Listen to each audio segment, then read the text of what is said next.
I got a question for you, Tank. At 147, how does a fight with you and Terence Crawford look? Damn. 147. Shit, if I 147. tap that chin, you know he going to sleep. I already know. I already know he he ain't is. got no chance. I already know he is. He said no chance. The fire between Tank and Crawford is still spreading across the boxing world, and it looks like these two won't stop anytime soon. For years, Crawford and Tank have gone back and forth debating who could put the other to sleep. But recently, the conversation has shifted from knockouts to net worth, and even who has the bigger wife, literally. Once Tank made things personal, it was only a matter of time before Crawford and the fans fired back. After Tank teased a potential fight between the two, Crawford had enough. He decided to deliver the bitter truth straight to Tank's face. With zero patience left, Terence Crawford took to X and dropped a blunt message. Stop being scared and fight. Shakur Stevenson and GervontaDavis before. Right, grow some balls and fight Shakur, Keyshawn, and stop being scared. That's probably why you ran your girl over and beat her ass, because she know you ain't got no nuts, my people. You know? And then right there, Gervonta pretty much insinuated, if I was to fight Crawford, I'll make him look little. Then they both said, yeah, I want dudes to see me and try something. That would be his last going for greatness. And then Terence said, go for it. GervontaDavis are more than just fighters. They're close friends of Crawford, with Keyshawn even considered his protege, trained under their mutual coach, Brian Bomac McIntyre. But let's be honest, GervontaDavis hasn't exactly proven himself on the big stage yet. His performances against Miguel Madueno and Nahir Albright were underwhelming, to say the least. Fans are also quick to point out his refusal to face Cuban phenom Andy Cruz, who dominated him 4 times in the amateurs. This is the level Crawford believes Tank should be competing at, not constantly throwing his name around without backing it up. And while there's some controversial truth to Crawford's words, a portion of fans actually believe GervontaDavis speaking about you. Is that ever a possible fight? Yeah, if he want to dare to be great, he can be like all the other fighters that's moving up 2 weight classes and, daring to be great. You would fight him. Man, tell him to come up there. He got to come to win 54. He said I got a glass chin, so tell him to come and touch it. Wow. GervontaDavis has built a reputation as a box office superstar. He knows his worth, and he has no intention of giving GervontaDavis the spotlight, especially when Keyshawn doesn't bring a fan base or marketability to the table. Then there's Shakur Stevenson. While technically brilliant, Stevenson has often been labeled boring by critics due to his overly defensive style. Even Eddie Hearn, who signed Shakur hoping to turn him into a global sensation, may now be facing an uphill battle trying to market him in the U.S. From Tank's perspective, a fight with Shakur just isn't worth the risk or the effort, especially if he's the one expected to carry the entire promotional weight. But Crawford wasn't done. This time, he took things up a notch. In a scathing tweet now deleted, Crawford mocked Tank's character and even brought up personal controversies. That's probably why you ran your girl over and beat her ass, because you don't got no nuts, and she knows it, Crawford tweeted, ending the message with a laughing emoji. Now we've seen plenty of rivalries in boxing, but few have escalated to this level, especially between 2 elite fighters. Most beefs stick to career stats, fighting styles, or legacy debates. But once family and personal dirt start getting thrown around, that's when things get out of hand. These jabs are brutal, and they show just how deep this feud has become. Crawford isn't just questioning Tank's boxing choices. He's going after his pride, and Tank Davis didn't take the insult lying. This comes after Tank accused Crawford of chasing paydays instead of greatness. According to Tank, Crawford's recent call-out of Canelo Alvarez for a potential fight in Saudi Arabia has less to do with legacy and more to do with securing a massive retirement check. Y'all really think he's chasing greatness? Tank posted on X, he's not. That's what he has to do to make decent money. And the numbers seem to support Tank's claim. Crawford's last fight against Israel Madrimov reportedly pulled in just 75,000 to 100,000 pay-per-view buys, a far cry from the blockbuster numbers Tank delivers every time he steps into the ring. You got guys who are really, really, really good, and they're not really hell-bent on becoming a star. I put you in that category. I put Terence in that category. Maybe Shakur, where they feel like they don't really want to, like, Terence ain't bothered about going to Premier. He claims that moving up 2 weight divisions to fight the unified super middleweight champion is about one thing: legacy. According to him, it's not about the money. It's about cementing his place in boxing history. But Tank isn't buying it. To Davis, Crawford's leap up 2 weight classes, without first proving himself at 168 pounds, feels more like desperation than ambition. Fans are split on the matter. Some applaud Crawford's boldness and hunger for greatness. Others side with Tank, believing that the Canelo fight is more about chasing dollars than chasing glory. The tension between Crawford and Davis isn't exactly new. It started brewing after Crawford's dominant victory over Errol Spence Jr. While Crawford was still basking in the glory of becoming the undisputed champion, GervontaDavis made headlines by claiming he could beat Crawford at 147 pounds. Crawford, appearing later on The Breakfast Club, responded with calm confidence, reminding everyone, there are levels to boxing. If he comes up to 147... How you feel about that fight? Is it even possible at a catch weight? Nah, ain't no catch weight. You come up to 47. Not even entertaining a catch weight.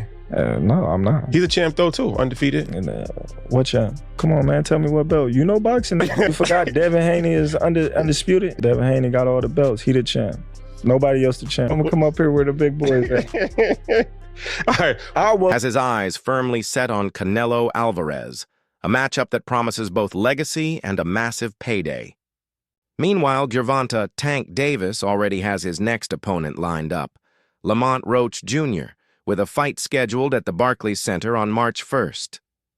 That leaves fans of both fighters wondering, is this all just talk? Or could we actually see a future where Crawford and Tank step into the same ring? What makes this rivalry even more fascinating are the controversial takes surrounding it. Some fans and analysts argue that Crawford is punching down by even entertaining beef with Tank, who fights at 135 lbs. Tank is significantly smaller, and a fight at 147 or beyond would likely be a mismatch. On the other hand, others believe Tank's confidence is misplaced. Ego. Like if you hear somebody like Tank say, 147, I knock Bud out. Well, he just talking. Mm-hmm. You know, he got the confidence in himself that he believed that he can do that because he's been knocking all these fighters out that he's been in the ring with. You know, so no knock to Tank, but there's definitely levels. You know? And the debate surrounding this fight also brings up the involvement of the Saudis in boxing. While some fans, including Crawford and other boxing figures, are throwing jabs at Tank. For resisting this new direction, there are those who actually thank him for trying to keep boxing true to its roots. Even Tim Bradley recently let Tank Davis know that he respects him for not bending the knee to Saudi money. Bradley praised Tank for not following the trend of fighters heading to Riyadh to cash in. Bradley, never one to mince words, openly commended Davis for staying true to himself. That's why I respect... If he want to retire with the career that he got, then go ahead and do whatever you got to do. So I disagree with it. I think it's soft, but that's on him. This is a narrative the sport isn't used to. For years, boxers have chased the biggest purses wherever they could find them, and with Saudi Arabia becoming the new promised land for fighters looking to cash in, from Anthony Joshua's rematch with Andy Ruiz Jr. to Tyson Fury's upcoming showdown, the allure of Riyadh's riches has proven irresistible to many. But Tank Davis is charting a different course, one that has earned him both praise and criticism. Tank's own words on X captured his disdain for the trend. LOL, they have. To go over there to make money and still do. I sell where I'm from, be America. Most people built on a dollar sign, no loyalty at all. Anything popping, you all deal. Why didn't they invite everybody? They invited people they deal with. Stop dealing. Look at that little rat thinking he came up on something. Now tell them all to fight each other since they have a heavy roster. This critique of what many see as a golden opportunity speaks to Davis's deeper principle: self-worth over a blank check. He's repeatedly proven that he can draw massive crowds and generate record-breaking pay-per-view numbers without needing to travel to the Middle East. That's rare in a sport where loyalty to fans often takes a back seat to the allure of financial security. Tim Bradley's recognition of this mindset sets the tone for a growing counter-narrative, where fighters who stay true to their roots are starting to receive more applause. Davis, bad dude. See, what I like about Tank is Tank brings something different. You know, back in the days, everybody had something. Muhammad Ali was a mover boxer, George was a puncher, Ernest Shavers was a puncher. Everybody had something they brought to the table. Larry Holmes had a jab. Mike Weaver had overhand. Now, if you go over there and take back everything you said and kiss the ring too for $150 million, you know. Shakur is over there, and that's why I respect you. You're saying, I don't need Shakur because you don't want to go over there. You don't want to kiss the ring. But if you go back on your word, you're going to lose a big fan, dog. And I'm going to come at you. I'm going to come at you, dog, for real, said Tim Bradley. This commentary resonates deeply with fans who feel that boxing is increasingly becoming a money-driven spectacle, detached from its raw, grassroots appeal. Tank's refute probably in your top 10, maybe even your top 5. Where do you rank Terence, in your opinion? I put him in the top 15, maybe the top 10, because he definitely has the skill of a top 5. Just that he hasn't had the opposition that some guys were able to get, and that's not his fault. He just made one of the best fighters in his weight class look like nobody. That's pretty damn good. Now refusal to engage in what he sees as ring kissing isn't just about the money. It's about loyalty to his base. It's about proving that boxing can still be about pride, legacy, and a connection to one's roots. Of course, not everyone shares this perspective. Critics argue that Tank's stance is short-sighted, dismissing a massive global audience and potentially once-in-a-lifetime paydays.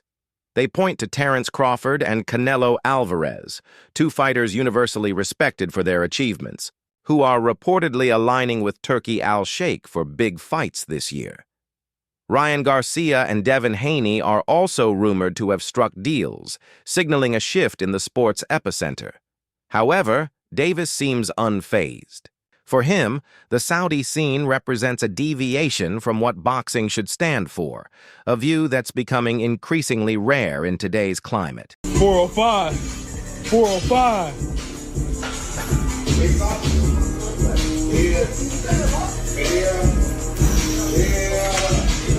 There you go.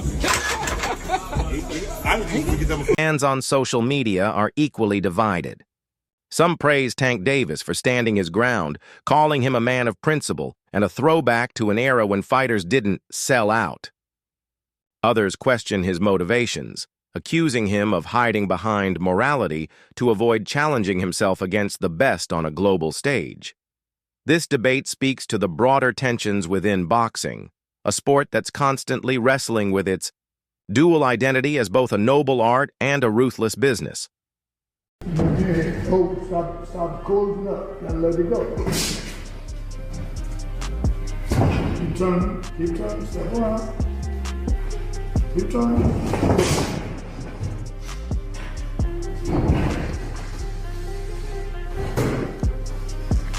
But how do you see things? Do you think Saudi Arabia's involvement will have a negative impact on boxing, as Tank believes? Share your thoughts below and don't forget to like and subscribe for more updates. See you in the next one.